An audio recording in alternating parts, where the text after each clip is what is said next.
My experience with all this has been really incredible. I had By the way, thank you, caller, for your question. Oh, yeah, sorry. And we're ready for more.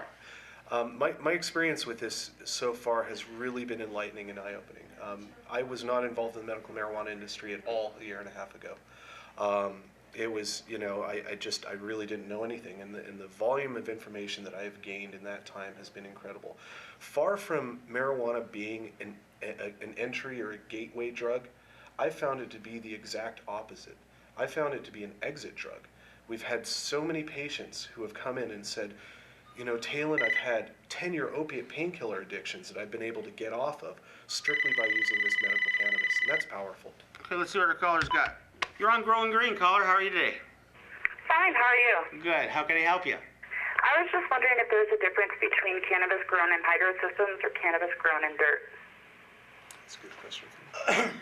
Great question. All right, then I'll let this off, and he can answer your question. Cannabis grown in hydro systems use liquid fertilizers. When I show the different mediums, it will be some plants grow better in a hydro medium than others. Hydro in certain respects seems to progress faster. They don't get as big. They're not quite as healthy. In my experience in a greenhouse for the last year and a half, they both have their pros and cons.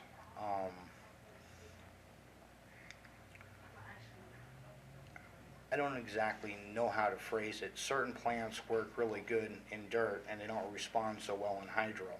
And there's a certain group of strains, and any of the growers that, when we're trying something new, it's an experiment that we find where it responds better. Certain people have great luck with Miracle Grow, and other people will tell you that, it's garbage. A lot of it has to depend on how you're growing, your environment, because your environment's real important, the nutrients that you use, and how your plants respond to what you're using to grow with. So the big difference is your plant that you're growing, your genetics, and where it responds. And it's a trial and error. And every master grower I know will tell you that with anything, it's a trial and error. We've took clones and had 10 or 12 different patients have clones from the same plant. Some do hydro, some do dirt, some do some of the other mediums that would be considered a type of hydro, but from all the same plant and the clones from the same plant, we ended up with 12 different products. And you wouldn't think that that would be possible, but it had to do with the nutrients, the light, the environment, just the TLC. You can have two old ladies next to each other with the same seeds from the same grocery store down the way, and one lady has this beautiful garden and the other one not quite so beautiful, and it works the same way in our industry. All right, well, and you'll be back I here in hope a few that answers minutes. your question.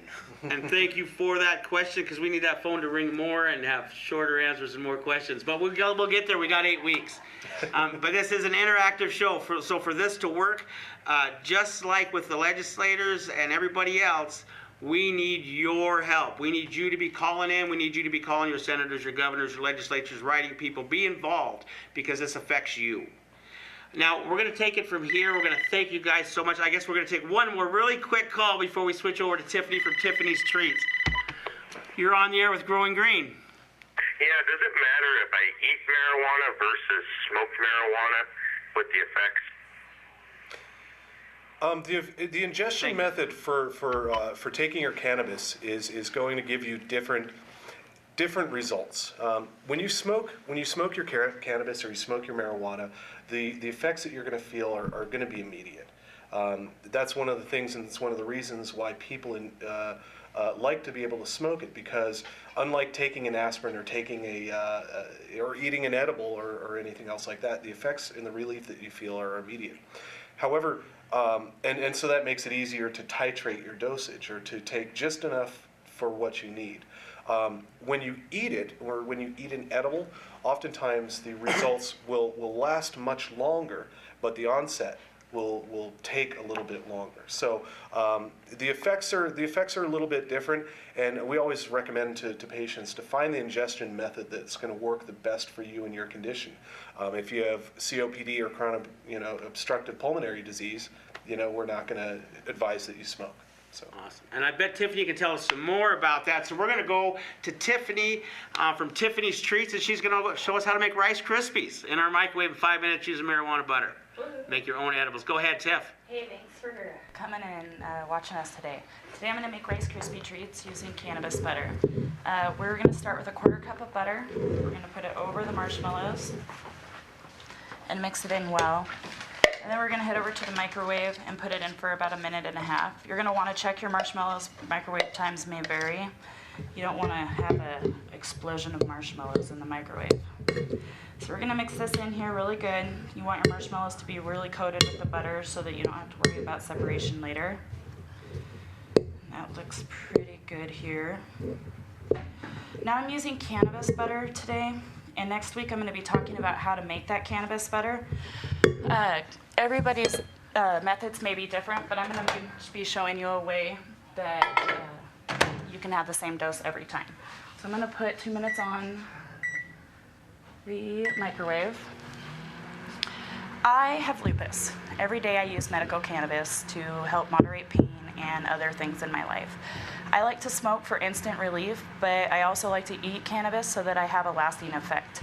When I smoke in the morning before I have to start work, I also take a cannabis pill or have another form of treat or whatever, but that helps to make it till lunchtime or also make it till dinner time so that I don't have to worry about taking breaks at work. So I'm going to check on these marshmallows, and they look like they're doing good. So cannabis ingestion is good for multiple things. We were talking about that earlier. You can make cannabis food for gluten-free dietary problems, or you can also take the cannabis pills. There are tinctures and stuff available. Not all tinctures have to be alcohol. There's a great glycerin tincture that you can make. So, get out there, educate yourself. Hopefully in the next 8 weeks, we'll also get you educated on eating your edibles and making them. So, I am gonna check on the marshmallows and stir them one time so we get them mixed up nice and good. They look like they're doing really good. Cooking with cannabis is fun. It smells great. It's one of the benefits. Start this again.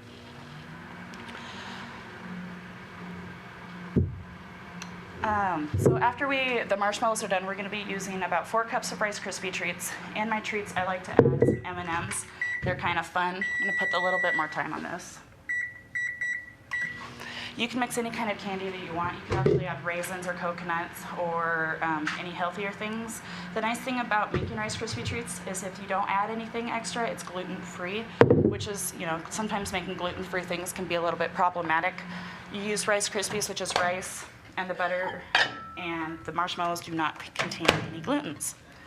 So normally I grease my bowl, but today I didn't do that. I'm gonna dump the Rice Krispie treats into the bowl, and then I'm gonna add the marshmallows. Sometimes the butter separates at the bottom of the bowl, so you wanna mix it up really good before you pour it onto the Rice Krispie treats. And another warning, please keep this away from your children and anybody that doesn't have a medical marijuana card. They do look appetizing and they taste great, but we wouldn't want a dog or a cat or a child to get into any of these. These need to be kept in a very safe place, hopefully locked away or in the bedroom, not on the kitchen counter.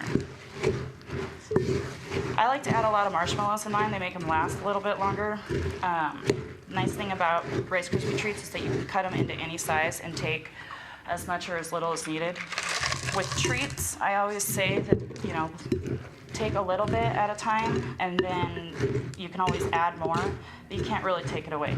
The effects on people for having cannabis treats are quite varied, so we wouldn't want you to have too much. So it also takes 30 to 90 minutes for cannabis to take effect in your system. So before you eat more, you're gonna wanna wait that 30 to 90 minutes before. You would hate to take too much.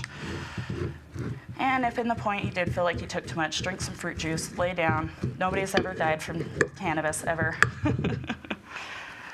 So here is what our Rice Krispie treats are gonna look like. And we're gonna put all these bowls over to the side here.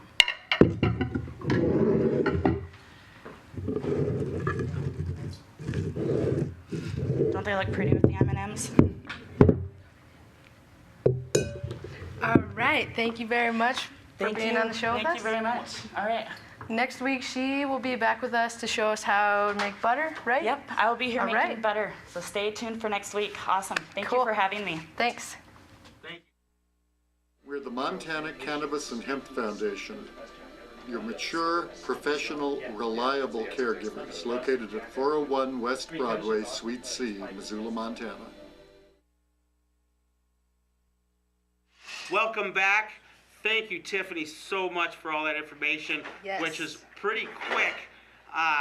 It doesn't take long to make a great treat out of marijuana, it would seem. I love Rice Krispie treats.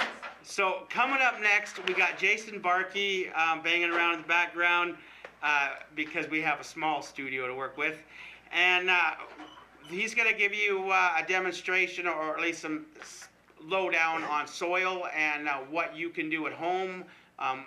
We want you to know by the time we're done how to grow your own and how to make things out of it. So that's why Tiff is coming back next week to show us how to make butter. And Jason or someone not quite as great as him will be here to show us lighting. I guess they still need a second or two to get that set up. So while they're doing that, let me go back for a second and thank some people. Taylon Lang, who works tirelessly for everybody in this industry. Brian Spellman from the TMH, from the Montana Cannabis and Hemp Foundation, who is now using initials rather than that name. And everybody here at MCAT, Philip helping in the back there, Joel and Christian for all the advice and help they've given along the way. This show is only here because a lot of people have helped me and Kelly get it here for you. So with that, we'll turn it over to Jason and let you learn a little bit about the soils that are best to use for growing marijuana and what you should do. Go ahead, Jason, take it. I was going to start with the clay pellets, and they come from Germany, and they're hollow. They use this for growing in hydro as a medium. It collects the nutrients in the water and holds it in there for the roots for the plant to absorb and allows the plant to grow. And you pump your water into your system, and your rocks fill it as it goes through, and it allows it to hold. So you cycle it, and some people use 6 hours or 12 hours or whatever, and it goes different. I'm going to move to a separate one, and this is your perlite, and it also does the same. It is a soil mixed with cocoa and perlite, and it helps absorb some of the water and the nutrients for the plants to absorb in the process of growing. Technically, we don't have any just straight dirt up here. They're mostly what we call a hydro medium. More dirt holds your water more and